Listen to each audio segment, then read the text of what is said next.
Today we are starting with charts and visualization in Python using Matplotlib. So in Python we did a visualization to visualize the data and understand the patterns through it. Introduction for it is data visualization is a process of representing data in graphical or visual format. Instead of looking at larger tables of charts and graphs, help us quickly understand patterns, trends, relationship and outliers in data. In data science, visualization is one of the most important step or of exploratory data analysis called EDA. It helps analysts and data scientists communicate insight effectively and make data driven decisions. Python provides several visualization libraries, but the most fundamental and widely used library is Matplotlib. जेव्हा पण आपल्याकडे एक data सेटचा last data set असतो तर मग तेव्हा काय होतं की जो डेटा आहे आपल्याला त्याच्यातले पॅटर्न अंडरस्टँड करायचे राहतं. म्हणजे दरवेळेस असं डेटा नाही राहत का ज्यात आपल्याला पॅटर्न्स ऑलरेडी माहीत असतील. मग आपल्याला जर असे पॅटर्न अंडरस्टँड करायचे थ्रू दॅट डेटा, मग त्या डेटासाठी आपल्याला पहिले व्हिज्युअलाइज करावं लागतं त्याला. मग आफ्टर व्हिज्युअलायझिंग आपण हे अंडरस्टँड करू शकतो की त्यात कोणते कोणते पॅटर्न आहे. समजा दोन कोणते तरी कॉलम्स आहे तर मग ते त्या दोन कॉलममध्ये काहीतरी एक कॉमन गोष्ट आहे. समजा जर टेम्परेचर वाढलं तर मग ह्युमिडिटी इन्क्रीज होती, टेम्परेचर कमी झालं तर डिक्रीज होती. असं जर आपल्याकडे एका टाईपचा डेटा आहेत मग हे मॅच होऊ शकतं. जर आपण लेट्स आहे आपल्याकडं वेदरचा डेटा आहे, मग त्यानुसार जर टेम्परेचर वाढतं आहे, परत विंड स्पीड काहीतरी एका पर्टिक्युलर स्पीड आहे त्याचा कॉन्स्टंट आणि त्या स्पीडला आपल्याला जे रेन आहे ते येतो आहे, तर मग हे सगळे जे पॅरामीटर्स आहे आपण अंडरस्टँड करून त्याचे रिलेशनशिप आपण काहीतरी त्याचा ॲनालिसिस करू शकतो. सो दॅट्स वाय आपल्याला जेव्हा पण एक्सप्लोरेटरी डेटा ॲनालिसिस करायचा असला तेव्हा आपल्याला डेटा व्हिज्युअलायझेशन हे खूप इम्पॉर्टंट आहे. तर मग यालाच बोलता एक्सप्लोरेटरी डेटा ॲनालिसिस, जिथं आपण डेटाला एक्सप्लोर करतो आणि त्याला ॲनालाइज करतो. इट हेल्प्स मग हे डेटा सायंटिस्टला आणि डेटा ॲनालिस्ट जे असतात मग ते डेटा यांना जो डेटा अंडरस्टँड करायला ते हेल्प करतं. मग याचे लर्निंग ऑब्जेक्टिव्स आहे आपले की पहिले तर understand and importance data visualization, install and import Matplotlib, create different types of charts, customize charts with titles, labels, legends and grids, work with multiple data sets in single chart, save charts as an image files, choose the appropriate chart for different types of data. So जर आपण data visualisation म्हणायला गेलो तर data व्हिज्युअलायझेशनमध्ये खूप सारे charts available आहे. So we need to understand की आपली जी रिक्वायरमेंट आहे त्यानुसार आपल्याला कुठला चार्ट रिक्वायर्ड राहील. सो आपण वन बाय वन हे बघूया. So first of all why do we need data visualization. आत्ता हा एक इथं टेबल आपण जनरेट केला आहे कॉल्ड हम सेल्स डेटा आहे. तर मग इथं आपण काय दाखवलं आहे की जानेवारीमध्ये 120 सेल झाला आहे, फेब्रुवारी 145, मार्चमध्ये 180, एप्रिलमध्ये 170. आता मग हा डिफरंट टाईपचा डेटा आहे. मग इथं कधी कधी सेल इन्क्रीज झाला आहे, कधी डिक्रीज झाला आहे. मग हा सेल्स डेटा पाहून आपल्याला काय कळतं आहे की कधी कधी सेल असा स्टेडीली इन्क्रीज झाला आहे, कधी कधी ड्रॉप पण झाला आहे त्यात एप्रिलमध्ये. आणि द हायेस्ट सेल कधी झालेला होता तर मग हायेस्ट सेल आपल्याला झाला आहे मेमध्ये 210. तर मग आपण यातून काहीतरी इन्साईट ॲनालाइज केलं. पण हेच जर आपल्याला एका चार्ट थ्रू जर समजायचं असलं तर मग ते एकदम इझी असेल. तर मग डेटा व्हिज्युअलायझेशनचे काही ॲप्लिकेशन्स आहे. ॲप्लिकेशन्स मीन्स की आपण जिथं डेटा व्हिज्युअलायझेशन यूज करतो. तर मग डेटा व्हिज्युअलायझेशन यूज केलं जातं business intelligence, financial analysis, healthcare, marketing, education, sport analysis, weather forecasting, scientific research, artificial intelligence and machine learning. So मी तुम्हाला वन बाय वन एक्सप्लेन करतो की कुठं कुठं ते यूज होतं. तर मग बिझनेस इंटेलिजन्समध्ये जेव्हा पण आपला जो बिझनेसचा डेटा आहे की जसं आपण बिझनेसमध्ये कुठं कुठं इन्व्हेस्ट केलं तर मग आणि आपल्याला त्यातून काय काय रिटर्न भेटले, मग हे सगळं जर ॲनालाइज करायचं आहे तर मग through charts and data analysis आपण ते ॲनालाइज करू शकतो. फायनान्शियल ॲनालिसिस सेम, की आपलं इन्व्हेस्टमेंट्स वगैरे अशा पण वेगवेगळ्या यूज केसेस जिथं जिथं डेटा यूज होतो आहे, आपण त्यांना सगळ्यांना असं कन्सिडर करू शकतो की तिथं आपण data visualisation through data analysis करतो आहे. हेल्थकेअर इंडस्ट्रीमध्ये पण त्याचा यूज होतो, एज्युकेशनमध्ये, स्पोर्ट्समध्ये. जसं की तुम्ही आत्तापर्यंत बघितलेलं असेल, जेव्हा पण क्रिकेटच्या त्याच्या मॅच चालू असतात तर मग तिथं आपल्याला एक प्रोबॅबिलिटी दिसते किंवा असे चार्ट दिसतात की या टीमचे इतके चान्सेस जिंकण्याचे according to the data analysis. आणि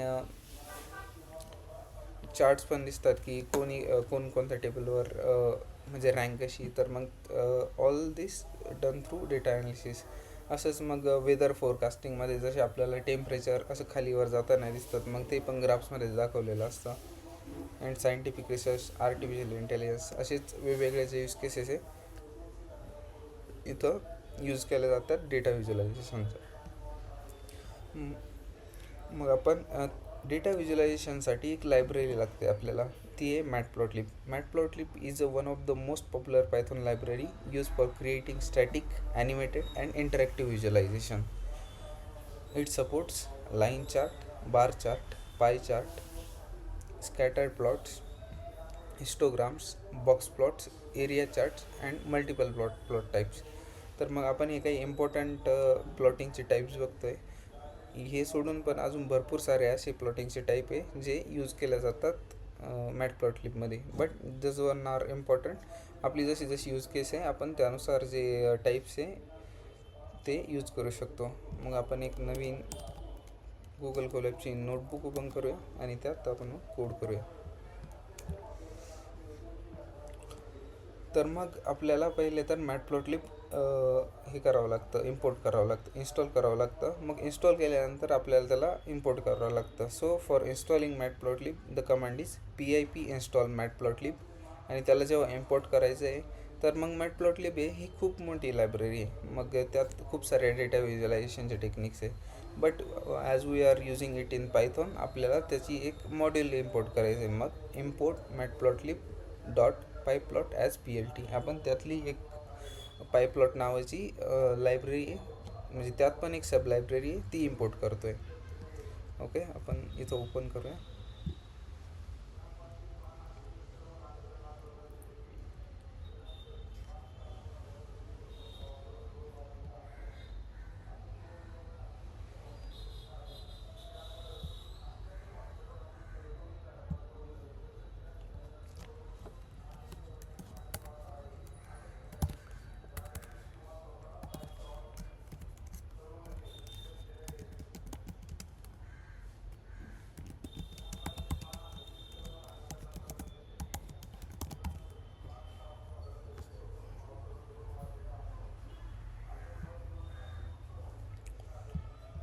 So we will run our first command here, pip install matplotlib.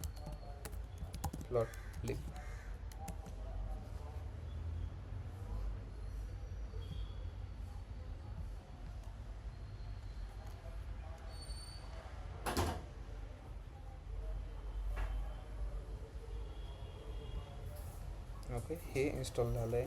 त्यानंतर आपल्याला इम्पोर्ट करायचं आहे. मग आपण त्यासाठी सिंटॅक्स बघितला होता, इम्पोर्ट मॅटप्लॉटलिब डॉट. आता जेव्हा मी इथं डॉट लिहितो आहे तर मग इतक्या सगळ्या सब लायब्ररीज आहे ज्या मॅटप्लॉटलिब प्रोव्हाइड करतं. आणि ही खूप मोठी लायब्ररी आहे. दॅट्स वाय आपल्या मशीनवर आपण तीच इम्पोर्ट करायची जी आपल्याला रिक्वायर्ड आहे. यात ॲनिमेशन पण आहे, artist, access, back and basis, असे भरपूर सारे लायब्ररी आहे. बट आपल्याला पायप्लॉट रिक्वायर्ड आहे, फक्त पायप्लॉट ॲज PLT. ओके, आपण पायप्लॉटला इथं इम्पोर्ट केलं आहे.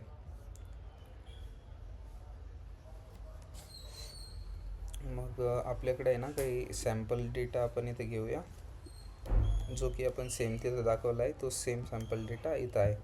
तर मग इथं आपण एक सॅम्पल डेटा क्रिएट केला. ओके, मंथ्स इथं तुम्ही बघून घ्या, मंथ्सचा डेटा आहे Jan, Feb, March to May and त्यांचे अकॉर्डिंग टू सेल्स रिपोर्ट्स. आपण आता ह्या दोन्ही गोष्टी वापरून आपण एक म्हणजे एक चार्ट जनरेट करू शकतो. तर मग ते कसं करतो आपण, इथं PLT डॉट प्लॉट. मग आपल्याला month comma months comma sales. मग आपल्याला 2 डेटा पाहिजे ना, तर मग 2 डेटानुसार आपण इथं शो करतो आहे. मग आपण इथं 2 डेटा पास केले as a parameter. PLT dot plot हे फंक्शन वापरतो आपण की आपली डायग्राम आहे ती व्हिज्युअलाइज करण्यासाठी, आणि PLT डॉट शो की ती शो करण्यासाठी. मग मी कमांड रन केली तर PLT इज नॉट डिफाईन. हो, मी ओके. आता आपल्याला इथं ॲनालिसिस दिसतो आहे की म्हणजे सेलचं कसं इन्क्रीज झालं आहे. तर मग इथं आपल्याला एक्स ॲक्सिसला दिसतं आहे ते मंथ ज्यात आपला म्हणजे परफॉर्म कसं झालं, आणि इकडं ॲक्च्युअल त्याचा काउंट. मग इथं आपण डेटा व्हिज्युलायझेशननुसार आपण इथं बघायला मिळतं आपलं की आपला डेटा ॲक्च्युली चालतो कसं आहे. तर मग जॅन टू मार्चपर्यंत आपण ॲनालाइज करू शकतो आहे की इथनं एकदम ग्रॅज्युअली आपला सेल जो आहे तो इन्क्रीज होत होता, बट एप्रिलला एकदम सडन डिक्रीज झालं आहे आणि त्यानंतर इन्क्रीज झाला. तर मग असं आपण अंडरस्टँड करू शकतो या थ्रू. मग PLT डॉट आपण आता इथं तुम्ही बघू शकता की काही इथं लेबल वगैरे नाही, म्हणजे इथं अंडरस्टँड नाही होते की कोणतं काय शो करतं. मग आपण इथं लेबल्स देऊ शकतो. मग एक्स ॲक्सिसला काय आपलं PLT डॉट एक्स लेबल. मग इथे आपले मंथ शो करतोय आपण, month PLT dot y label. आता x label y label it is according to axis, आपण ज्या ॲक्सिसला शो करतो आहे. तर मग आता हा माझा एक्स ॲक्सिस आहे, एक्स ॲक्सिसला शो होतं आहे मंथ्स आणि वाय ॲक्सिसला शो होतं आहे सेल्स. आणि आपण याला काहीतरी टायटल पण देऊ शकतो, PLT dot title sales analysis.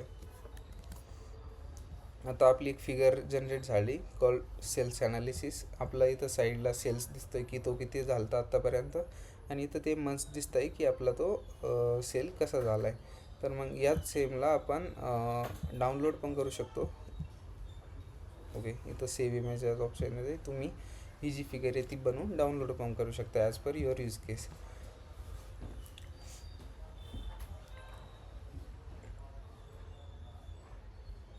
मग आपण काही चार्ट्स बघूया आता. First of all components of a chart. मग एका चार्टला कंपोनेंट्स कोणते कोणते असतात? Title, x axis, y axis, data, grid and legend. तर मग पहिलेच तर आपल्या जर फिगर आहे त्याला जर काही टायटल ॲड करायचं असलं तेव्हा आपण ॲड करतो विथ PLT डॉट टायटल, आणि त्यात आपण ॲज अ पॅरामीटर जे पण टायटल पास करू ते टायटल त्याला अप्लाय होऊन जाईल. PLT डॉट एक्स लेबल, आपल्याला एक्स लेबलला जे नाव शो करायचं आहे ते आपण इथं ॲज अ पॅरामीटर पास करतो आणि ते एक्स लेबलला शो होऊन जातं. Same as y label as well. आणि आपल्याला ग्रीड दाखवायची की नाही ती ट्रू. आता ग्रीड काय असते ती मी तुम्हाला यात शो करतो. PLT dot grid.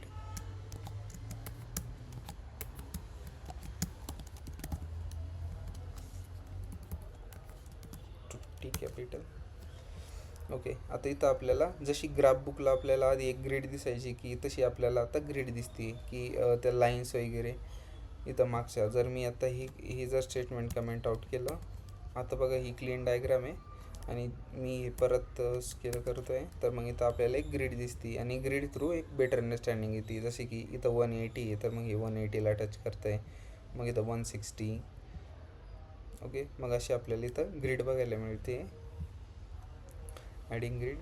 मग आता यात अजून पण आहे की जर आता एक ते डिफॉल्ट कलर जे देतं, आत्ताचा जो आपला कलर आहे तो डिफॉल्ट आहे. मग यात जर आपल्याला एक कलर जर अप्लाय करायचा असला तर मग आपण कलर पण अप्लाय करू शकतो. लेट्स आहे की मी इथं पॅरामीटरमध्ये पास केलं. आता इथं फर्स्ट जेव्हा आपण PLT डॉट प्लॉट क्रिएट करतो आहे तेव्हाच colour is equal to red. Okay, आता याचा जो कलर आहे तो चेंज झाला आहे. तर मग हे इतके सगळे पॅरामीटर्स आहे, आपण ते यूज करून सगळा डेटा आहे तो व्हिज्युअलाइज करू शकतो. मग असेच कॉमन कलर जे यूज केले जातात ते red, blue, green, orange, purple and black.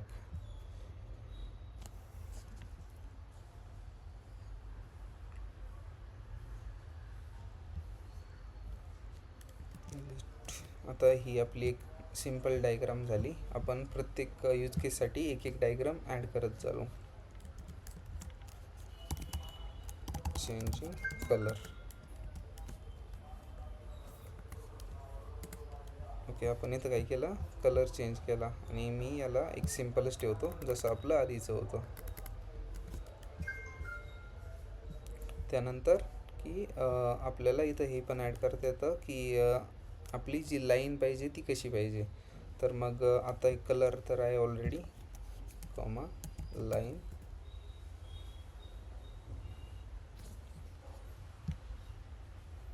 Line style.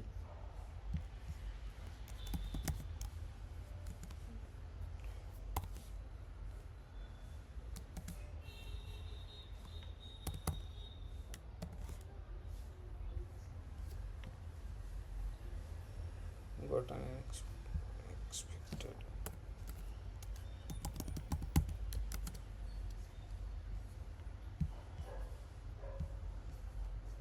Okay, styles आपल्याकडे अवेलेबल आहे, colon dot slash dash dash dash. तर मग आपण ह्या ज्या लाईनच्या स्टाईल्स आहे ह्या एक्सप्लोर करूया. Let's remove the colour first. Line style.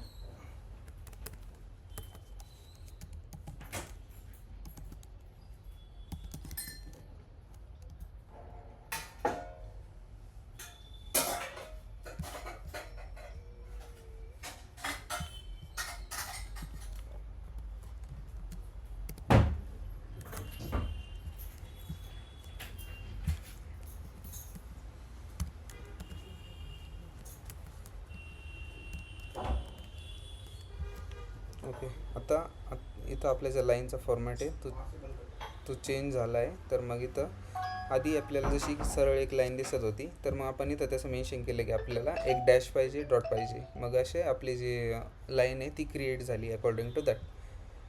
मग असे इथं वेगवेगळे फॉर्मॅट आहे, जसं की कोलन आहे, अजून डबल डॅश आहे. हे आपण वेगवेगळे ट्राय करू शकतो. जसं की आपण एक कोलनचा ट्राय करून बघू जस्ट.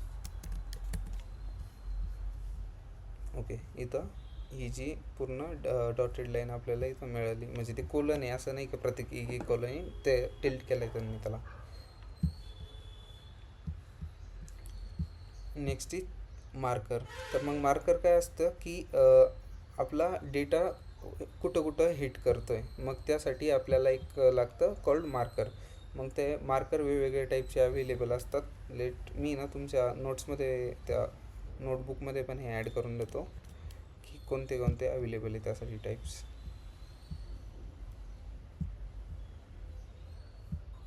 कलर्सचं तर कॉमन आहे, कलर्स तुम्हाला जे पाहिजे तुम्ही ते यूज करू शकता. हे काही मार्कर्स आहेत.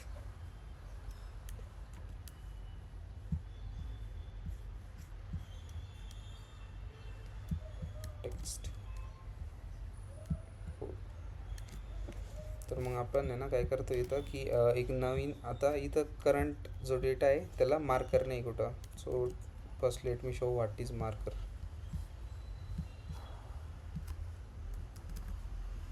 नाही रे,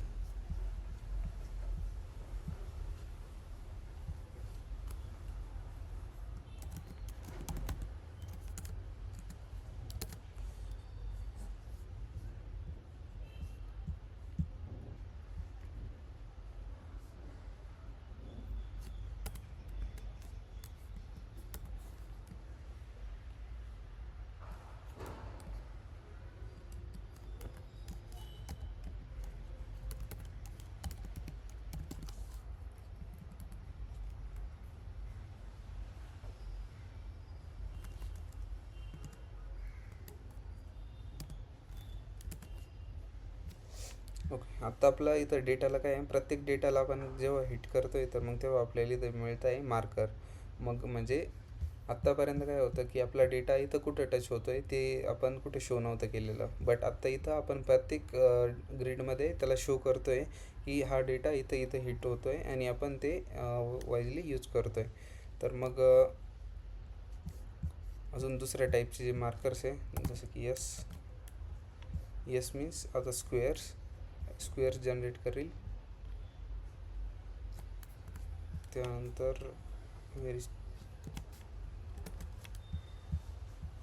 ट्रायंगल्स. मग असे वेगवेगळे जे मार्करचे टाईप्स आहे ते अवेलेबल आहे, ते आपण यूज करू शकतो. मग हे झाले मार्कर्स.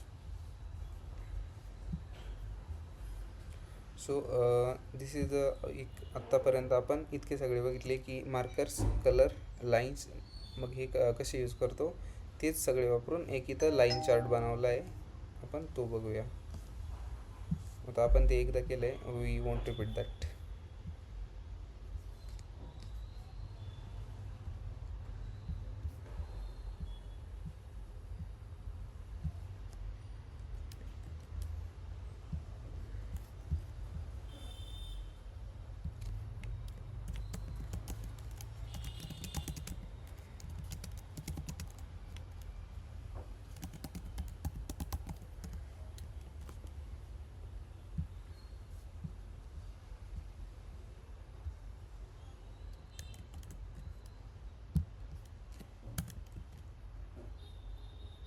ओके, तर या एक्झाम्पलमध्ये काय करतो आहे आपण की सगळा जो डेटा आहे आपण आत्तापर्यंत 1 by 1 पास केला, जस्ट फॉर युअर अंडरस्टँडिंग. मग आपण तो 1 by 1 यूज केला येतं. तर मग इथं काय केलं आहे आपण, सगळ्या ज्या टर्मिनॉलॉजी ज्या आत्तापर्यंत आपण बघितल्या त्या एका याच्यात कंबाईन केलं आहे. जसं की पहिल्या एक्झाम्पलमध्ये आपण बघितलं होतं मंथ्स आणि सेल्सचा डेटा एका याच्यात पास केला फक्त, आणि फक्त आपल्याला जो नॉर्मल प्लॉट आहे तो शो झाला. नंतर आपण कलर चेंज केला होता, मग कलर वेगळा झाला होता. मग मार्कर चेंज केलं आपण, मग लाईन स्टाईल चेंज केले आपण, आणि हे पण आपण आधीच ॲड केलेले जसं की मंथली सेल्स, मंथ्स, हे ग्रीड. तर मग आपण आता याला रन करूया.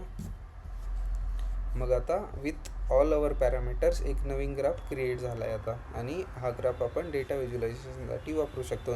याच्यातून आपण ऑलरेडी ॲनालाइज केलं आहे की सेलचा डेटा आहे तो ग्रॅज्युअली इन्क्रीज होत होता एप्रिलपर्यंत, बट एप्रिलमध्ये तो जो डेटा आहे तो डिक्रीज झाला टू अ सर्टन पॉईंट, आणि त्यानंतर परत त्याने इन्क्रीज व्हायला सुरुवात केलं.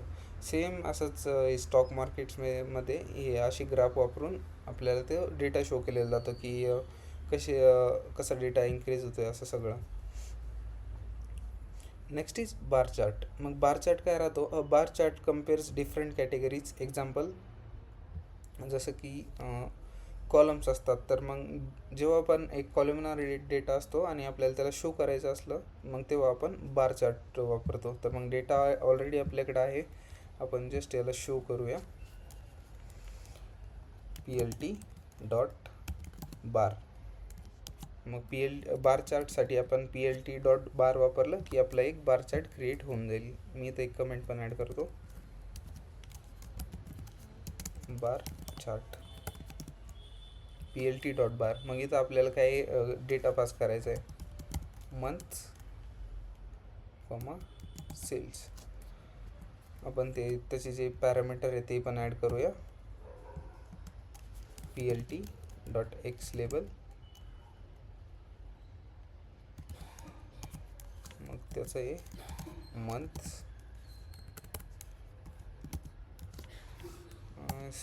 All parameters are different other. PLT dot y label. मग ते आपलं सेल्स.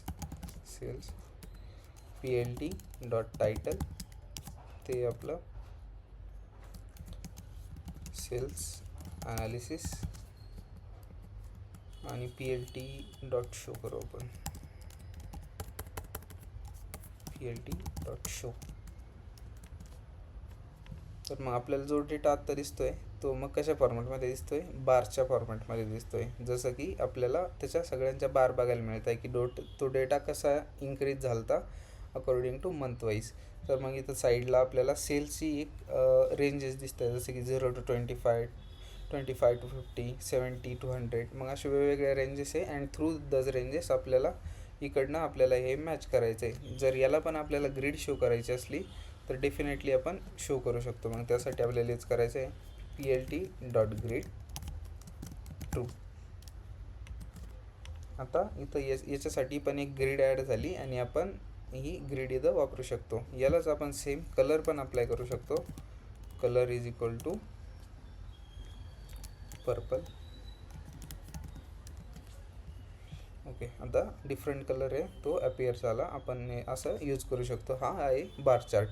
मग बार चार्ट जेव्हा पण आपल्याला आता इथं काय करतोय आपण सेल्स कंपॅरिझन करतोय, मग आपल्याला इथं क्लिअरली बघायला मिळतं आहे की कोणत्या मंथला जास्त सेल झालेला होता. लेट्स से की मला आत्ता इथं ट्रेंड बघायचा होता की ते चाललं कसं, म्हणजे इन्क्रीज झालं मग डिक्रीज झालं असं. तर मग त्यासाठी आपण नॉर्मल प्लॉटिंग केली. पण मग आता इथं मला काय मिळतं आहे की आता इथं एकदम क्लिअरली बघायला मिळतं आहे की मिनिमम कोणता, सगळ्यात मिनिमम म्हणजे आता सगळ्यात छोटा कॉलम कोणता आहे, कधी कमी सेल झालं. तर just by seeing the looking at the visualization we can see की ज्यांमध्ये कमी सेल झालेला आहे आणि जास्त सेल कधी झाला आहे. मग जास्त सेल झाला आहे ते सापडायचं आहे म्हणजे सगळ्यात मोठा कॉलम. मग सगळ्यात मोठा कॉलम म्हणजे हा की इथं आपला सगळ्यात जास्त सेल झाला आहे. जसं की आणि आपल्याला ॲव्हरेज सेल किती झाला आहे, तर मग ॲव्हरेज सेल झाला आहे मार्चमध्ये, ना जास्त ना कमी. मग असे आपल्याला जे स्टॅटिस्टिक्स आहे ते थ्रू दिस असे अंडरस्टँड होतात. तर मग आपण बघितला हा बार चार्ट. मग हा कुठं कुठे यूज केला जातो ॲप्लिकेशन्सचे सेल्स कंपॅरिझन. जसं की जे आपण आत्ता बघितलं स्टुडंट्स मार्क्स, जसं की स्टुडंट मार्क्सचंच एक्झाम्पल होतं. स्टुडंटच्या मार्क्ससाठी प्रोडक्ट कंपॅरिझन आणि पॉप्युलेशन कंपॅरिझन. आता सेम हा डेटा जर आपल्याकडं कंट्री वाईज अवेलेबल असला, लेट्स आपण आहे ना ट्राय करूया कंट्री वाईज डेटानं.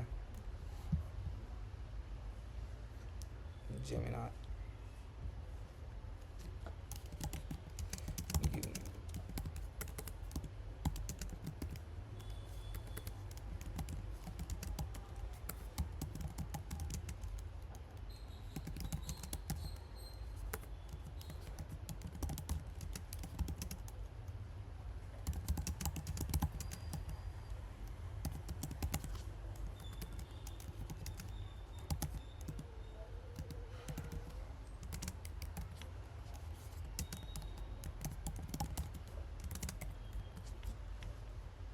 ओके, आपला डेटा तोपर्यंत जनरेट होईल आणि आपण कंट्री वाईज पण बघू शकतो तो की कोणत्या कंट्रीचं पॉप्युलेशन किती, असं सगळं आपण ॲनालाइज करू शकतो तो थ्रू दॅट.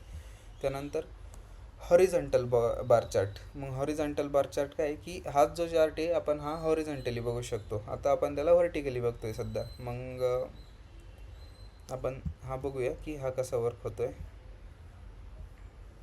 ओके, आपल्याला जो नवीन डेटा आहे तो मिळाला आहे कंट्रीज अँड पॉप्युलेशनचा. आपण याला रन करूया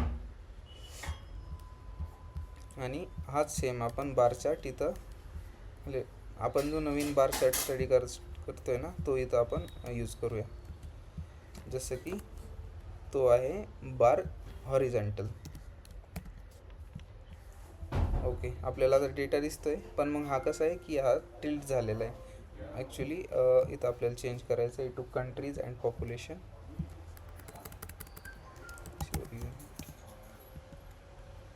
कंट्रीज पॉप्युलेशन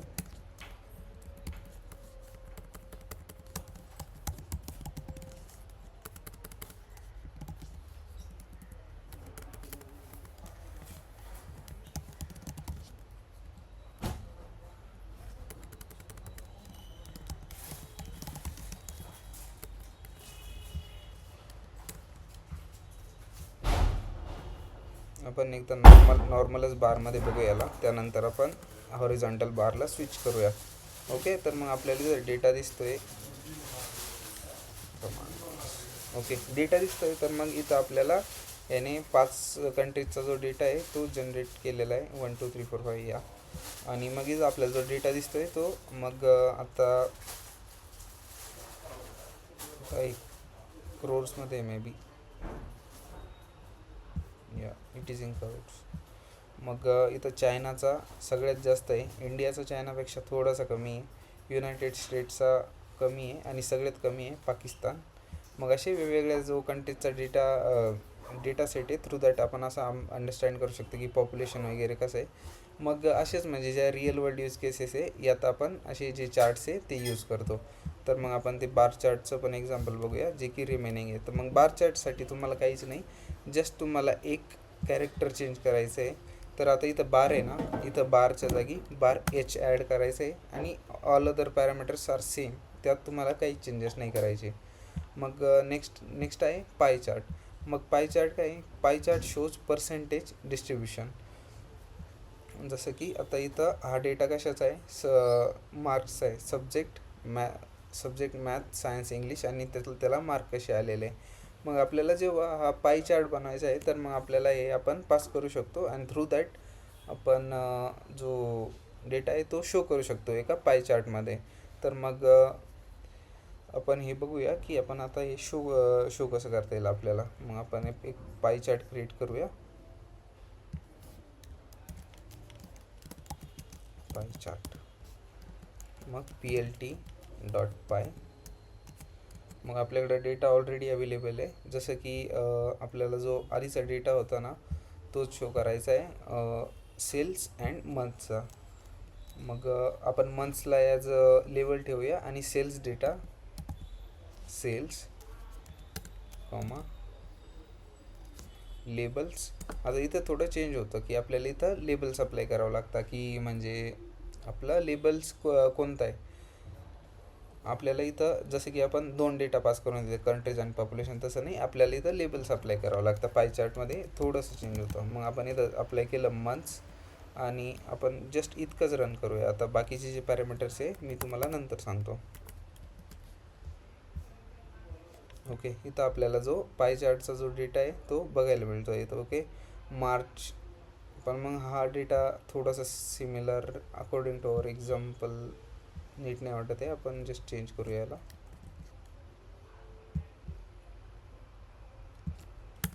ओके, इथं आपण एक नवीन डेटा ॲड केला आणि इथं पास करू आपण इन्स्टेड ऑफ सेल्स इथं पास करू मार्क्स आणि for label instead of months पण पास करूया सब्जेक्ट्स. ओके, आता इथं काय दिसतं आहे आपल्याला, प्रत्येक सब्जेक्ट वाईज मार्क हे दिसतं आहे की मग इथं आपल्याला हे ॲनालाइज करता येतं आहे की म्हणजे समजा 100% नाही आता हे डिवाईड केलं यांनी, तर 100%मध्ये मग कोणत्या सब्जेक्टला किती जास्त मार्क भेटलेले. मग इथं मॅथला किती भेटले हे आता याचे पर्सेंटेज पण शो करता येतं. आता आपल्याला एक नॉर्मल ग्राफ दिसला, मग आपल्याला आहे ना त्याचे पर्सेंटेज पण शो करता येतं आणि आपल्याला त्याचे कलर पण डिफाईन करता येतं की आपल्याला कोणते कोणते हवे. जसं की आपण इथं कलर डिफाईन करू, colours is equal to red,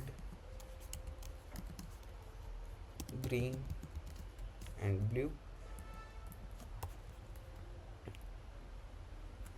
okay, आता कलर शो केल्याने काय चूज केल्याने काय झालं, आपल्याला तेच कलर्स आले जे आपण चूज केलेले होते.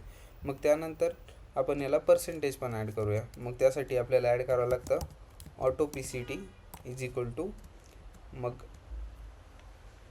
%1.1 नॉट A.1.1 F %.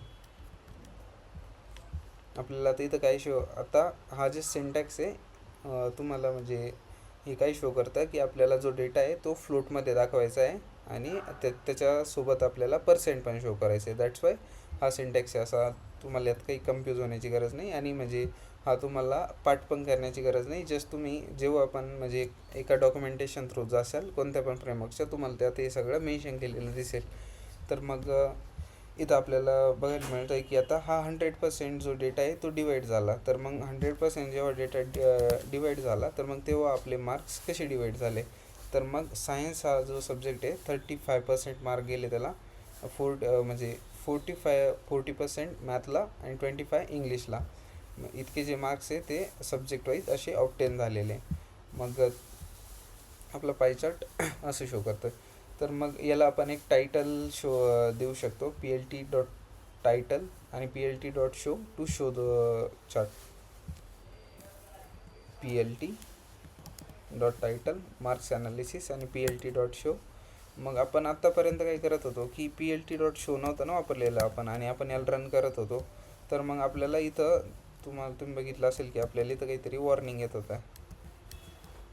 ओके, इथं काहीतरी असं आपल्याला त्याचं इंटरनल इम्प्लिमेंटेशन बघायला मिळतं. बट ॲट द मोमेंट आपण हे जेव्हा प्रॉपर पॅरामीटर्स ॲड करूया सगळे, तेव्हा आपल्याला एक क्लीन चार्ट बघायला मिळेल, ज्यात आपल्याला जो डेटा आहे तो अवेलेबल आहे. Next is scatter plot. मग स्कॅटर प्लॉट तो प्लॉट आहे की जेव्हा खूप डेटा आहे आपला आणि तो चेंज होतो आहे, सगळीकडं तो पसरलेला आहे. तर मग तिथं जर आपण आपले नॉर्मल बार चार्ट किंवा पाय चार्ट, नॉर्मल प्लॉट हे जर यूज केले, तर मग तिथं काय होतं, डेटा असा खूप व्हॅरी व्हायला लागतो, म्हणजे असा खूप कमी जास्त. मग तो आपण तिथं नाही यूज करू शकत. मग तिथं आपण यूज करतो स्कॅटर प्लॉट. मग स्कॅटर प्लॉट आपण कसा यूज करतो, आपण ते इथं बघूया. आपण हा जस्ट डेटा यूज करूया इथं. मग आपण डेटा आपला डिफाईन केला इथं.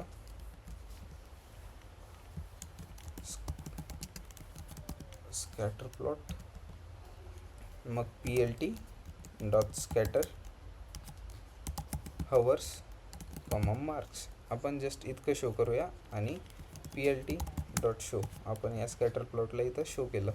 मग इथं आपल्याला काय दिसतं आहे, फक्त डॉट दिसतं आहे, जे की त्याला बिलॉंग करत आहे. मग म्हणजे आपला हा डेटा आपण याला असं पण शो करू शकलो असतो की नॉर्मल जो प्लॉट आहे त्याने, पण त्याने जर शो केलं, आत्ता आपल्याकडे कमी डेटा आहे, जर जास्त डेटा आला ना, आपला डेटा म्हणजे खूप व्हॅरी करायला लागतो, आपल्याला त्यातून अंडरस्टँडच नाही होत की पॅटर्न्स कोणते काय. दॅट्स वाय जेव्हा डेटा मोठा आहे, तर मग त्यावेळेला असं आहे की आपल्याला हेच यूज करावं लागतं, जे प्लॉटिंग टेक्निक्स आहे ते स्कॅटर प्लॉट यूज करावं लागतं. मग यात आपल्या ज्या बाकीच्या गोष्टी त्या आपण ॲड करूया. PLT dot x label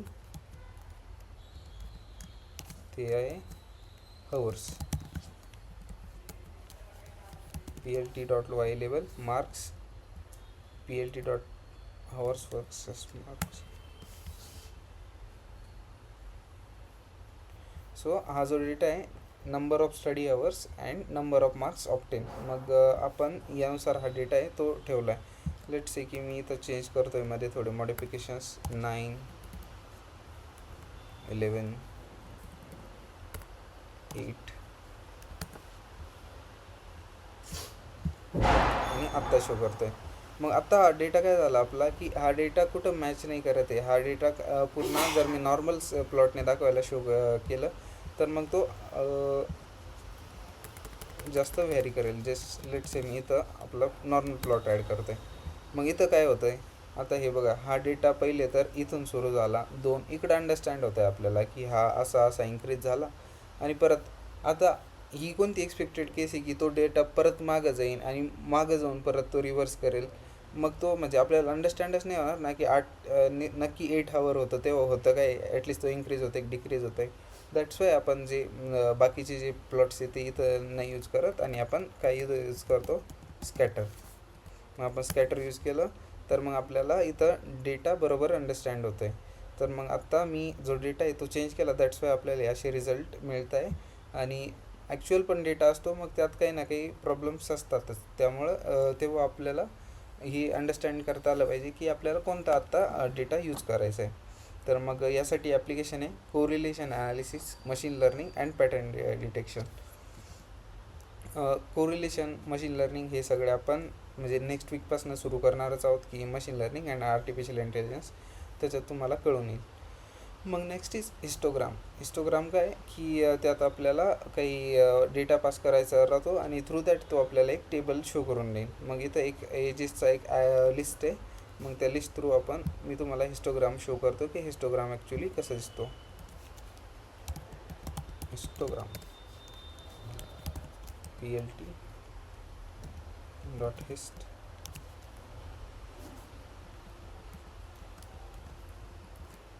edges PLT dot show.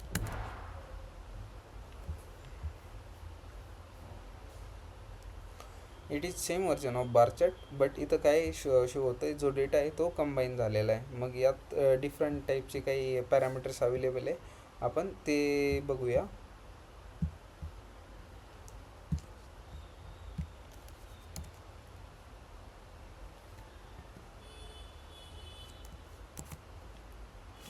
तर मग बिन्स म्हणजे आपल्याला जो डेटा आहे तो डिवाईड कसा करायचा आहे. जस्ट मी तुम्हाला याला एकदा रन करून दाखवतो. आता आपण इथं काय क्रिएट केले, याची बिन्स क्रिएट केली की मला जो डेटा पाहिजे 20 20 to 25 30, म्हणजे आपला कसं रेंजमध्ये डिवाईड करायचा आहे डेटा. तर मग आपण इथं त्या रेंजमध्ये डिवाईड केला आणि आपल्याला त्याचे ते बिन्स मिळाले. आणि इथं एज फ्रिक्वेन्सी असं आपण शो करतो आहे. मग मोस्टली आपण म्हणजे बाकीचे जे आहे हिस्टोग्राम पण कधी कधी यूज करतो according to our use case. मग हिस्टोग्राम कुठं कुठं यूज केला जातो, age distribution, salary distribution and exam score distribution, की आपल्याला जर बघायचं आहे की त्या पर्टिक्युलर रेंजमध्ये किती किती आलेलं आहे. तर मग आपल्याला इथं पूर्ण डेटा आहे तो एजेसचा तो बघायला मिळतो आहे. तर मग 20 22 25 21 24 अशा भरपूर सगळे एजेस आहे आपल्याला. मग आपल्याला ही पूर्ण जी रेंज आहे ना ती भरलेली दिसते बघा, 20 to 25. मग ही ह्या रेंजमध्ये आपल्याला भरपूर डेटा दिसतो आहे. मग तसंच 25 to 30 ते थोडं कमी आहे. तर मग इथं आपल्याला कमी डेटा बघायला मिळतो आहे. 26 28 30पर्यंत तर नाही पण आहे. दॅट्स वाय ते तितकं इन्क्रीज नाही झालेलं जितकं ते रिक्वायर्ड होतं. मग नेक्स्ट इज बॉक्स प्लॉट. आपण हाच सेम एजेसचा डेटा वापरून आपण याला बॉक्स प्लॉट करूया.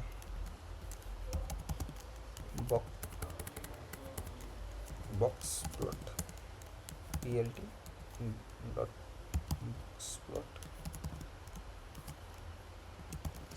Edges PLT dot X level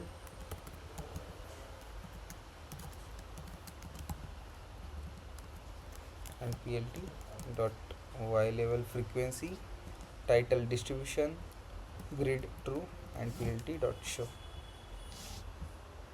आता इथं आपल्याला काही असं जास्त डेटा नाही दिसत आहे, पण बॉक्स प्लॉट काय करतो, बॉक्स प्लॉट आपल्याला ते शो करतो की हा जो ओव्हरऑल डेटा आहे तो कोणत्या फ्रिक्वेन्सीचा आहे. जसं की आपला डेटा आहे तो म्हणजे यात मिनिमम व्हॅल्यू आहे 22 आणि मॅक्झिमम व्हॅल्यू आहे 25.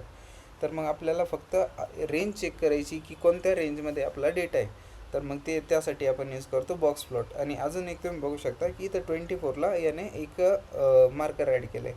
तर मग 24ला मार्कर का बरं ॲड झालेलं आहे, जर आपण आपल्या इथं डेटाकडं बघितलं तर मग 24साठी जास्त डेटा आहे. 24 अराऊंड 3 टाइम्स रिपीट झाला आहे, जो की बाकीच्या याच्यासाठी नाही. मग आपण बॉक्स प्लॉट तेव्हाच वापरतो जेव्हा आपल्याला मिनिमम मॅक्झिमम आणि मोस्ट रिपीटेड व्हॅल्यू जेव्हा फाइंड करायची, मग तेव्हा आपण यूज करतो बॉक्स प्लॉट. मग ही होती यूज केस बॉक्स प्लॉटची. बॉक्स प्लॉटची ॲप्लिकेशन आहे detecting outliers, statistic analysis, data cleaning. मग व्हॉट इज आउटलायर. मग आउटलायरचं एक एक्झाम्पल मी तुम्हाला शो करतो.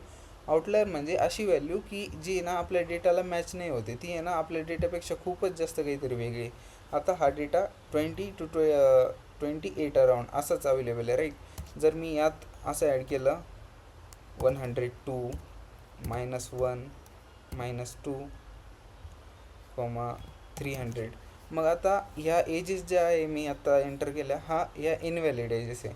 आणि मी याला रन केलं आत्ता, तर मग आपल्याला इथं बघायचं आहे. आता इथं याने काय शो केलं, आउटलायर्स शो करते हे मला डेटाबेसमध्ये की माझ्या डेटासेटमध्ये आउटलायर्स किती. आता माझी जी एक व्हॅल्यू होती 300, ती माझ्या डेटासोबत मॅच नाही होते, ती डेटाच्या खूपच बाहेर आहे. अजून 100 एक व्हॅल्यू होती, ती पण माझ्या डेटासोबत मॅच नाही होते, ती पण डेटाच्या काहीतरी बाहेरच आहे.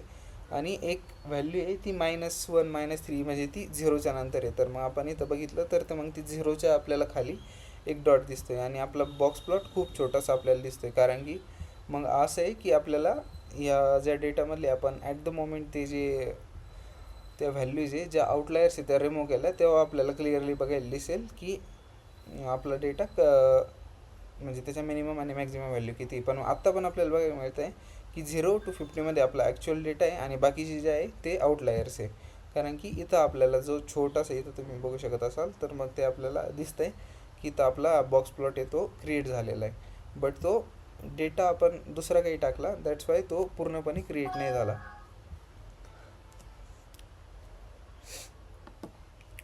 Next is area chart. मग एरिया चार्ट आपण पर्टिक्युलर एक एरिया सिलेक्ट करतो आणि तो आपण इथं शो करतो. लेट्स मी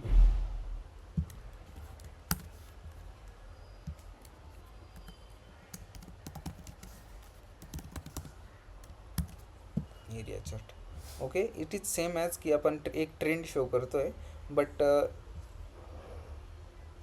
बट इथं पूर्ण म्हणजे ते जितका एरिया आहे तो फिल केलेला आहे. त्यासाठी आपण वापरतो PLT.fill between months and cells.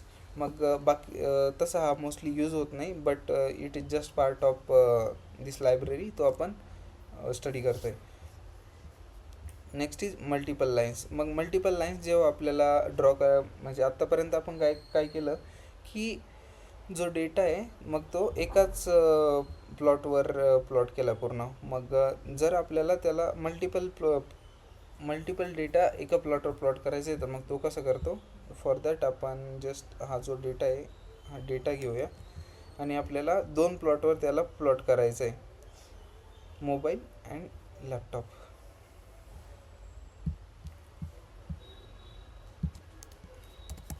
मल्टीप्लॉटिंग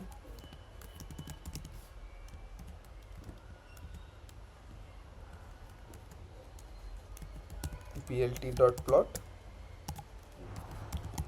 months, product 1, label product 1 आणि सेकंड डेटा आपण प्लॉट करतो आहे PLT.plot months, product 2 आणि लेबल product 2.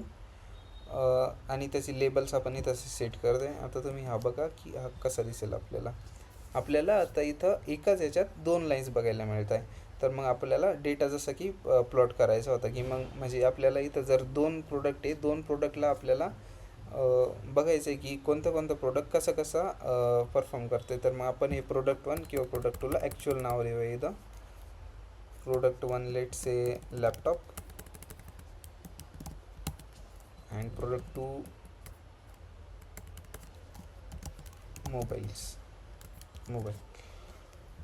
मग लॅपटॉप आणि मोबाईल. मग आपल्याला इथं एक असा ट्रेंड बघायला मिळतो आहे की म्हणजे किती मोबाईल सेल केले जाऊ राहिले, किती लॅपटॉप सेल केले जाऊ राहिले. असेच आपल्याला आपण इथं काय केलं आहे, मल्टिपल डेटा आहे जो तो इथं ॲड केला आहे. आपण असंच अजून इथं एक ॲड करू शकतो, प्रोडक्ट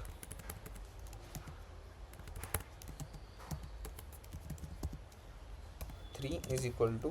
मग इथं आपण डेटा ॲड करूया 80, 90, 100, 122, 121, 134 झालं का.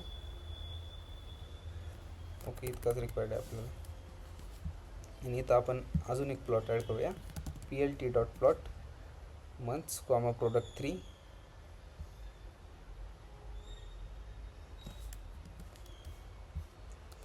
ओके, आपल्याला आता जो मल्टिपल सेल्सचा डेटा आहे तो बघायला मिळतो इथं. टॅबलेट अँड आपलं एक यूज करायचं. ओके, PLT.legend आपण यूज केलं आहे. आणि आता इथं आपल्याला डिफरंट टाईपचे जे डेटा आहे त्यानुसार आपल्याला डेटा बघायला मिळतो आहे की हा आहे आपला लॅपटॉपचा डेटा, मग मोबाईलचा डेटा आणि हा झाला आपला टॅबलेटचा डेटा.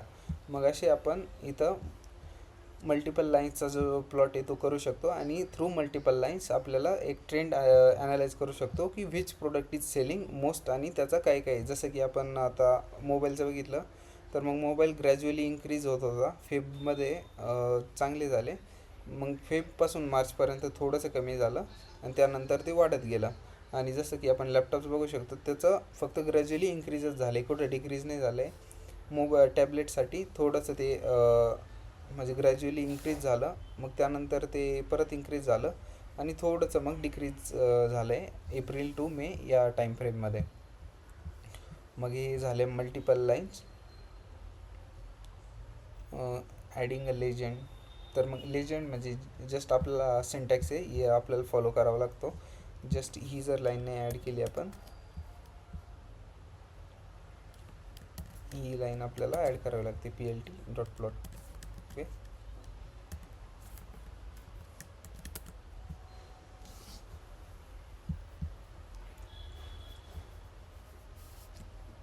आत्तापर्यंत आपण हे सगळे चार्ट्स आहे ते जनरेट केले, बट दिस चार्ट आपल्याला कशासाठी लागतं, आपल्याला डेटा ॲनालिसिससाठी लागतं. तर मग मोस्ट ऑफ द टाईम्स असं असतं की आपण जो डेटा ॲनालिसिस केला आहे परफॉर्म, तो आपल्याला कुठेतरी सबमिट पण करायचा आहे. मग दॅट टाईम आपल्याला या ज्या फाईल आहे या सेव्ह करावं लागतं.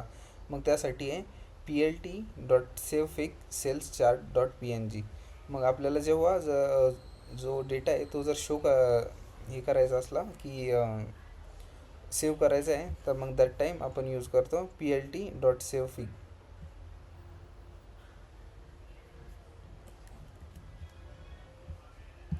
मग आपण सेम याला इथं सेव्ह करूया.